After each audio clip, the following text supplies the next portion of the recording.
សុស្ដីបងប្អូនទាំងអស់គ្នាជួបគ្នាទៀតហើយយើងតោះមកធ្វើលំហាត់ជាមួយខ្ញុំតទៀតចាវិធីចែកប្រភេទតទៀតណាអូខេអញ្ចឹងកុំឲ្យខាត់ពេលយូរយើងចាប់ដើមទាំងអស់គ្នាណាចាឥឡូវនេះយើងមាន3ភាគ7ដកនឹង2ភាគ5អូខេចាអញ្ចឹងយើងដាក់តាំង3ភាគ7ណា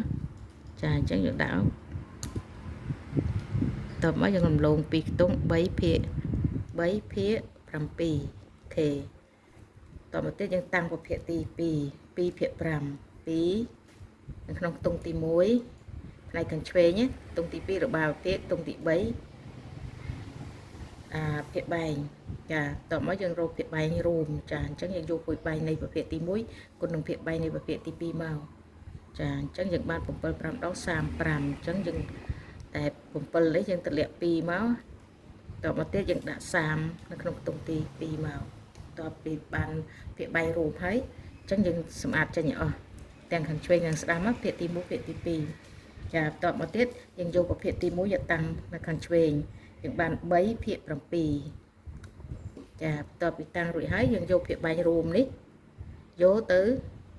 ចែកឲ្យ7ភាគបែងយកទៅចែកនឹងភាគបែងនៃប្រភេទទី1 35ចែកនឹង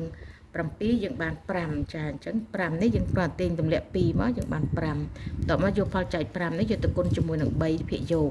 3 5ដង15ចាយើងបាន15ជាភាគយកថ្មីនៃប្រភេទទី1យើងត្រូវយកមកដាក់នៅខាងឆ្វេងនៃភាគបែងរួមចា15អូខេតមកយើងសម្អាតភាគទី1ចេញយើងដាក់ប្រភេទទី2 2ភាគ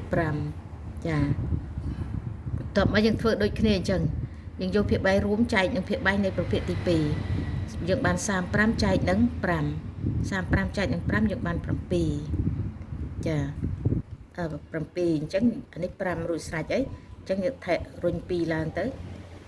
បាន7អញ្ចឹង7 2ដង14ចាយើងអញ្ចឹងយើងសម្អាតចេញអស់ទៅយើងដាក់14នៅខាងឆ្វេង14តបមកទៀតយើង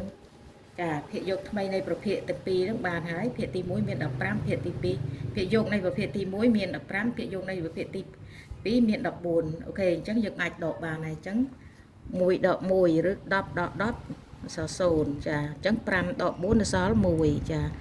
យើងរុញអា5ឡើងទៅយើងដាក់1ក្រោមមកវិញមកតបមកយើងនៅសល់1ភាគ35អូខេជួបគ្នាវីដេអូក្រោយទៀតបងប្អូនណាចេះដឹងចង់ចេះចង់ដឹងចង់យល់សូមអញ្ជើញតាមដាន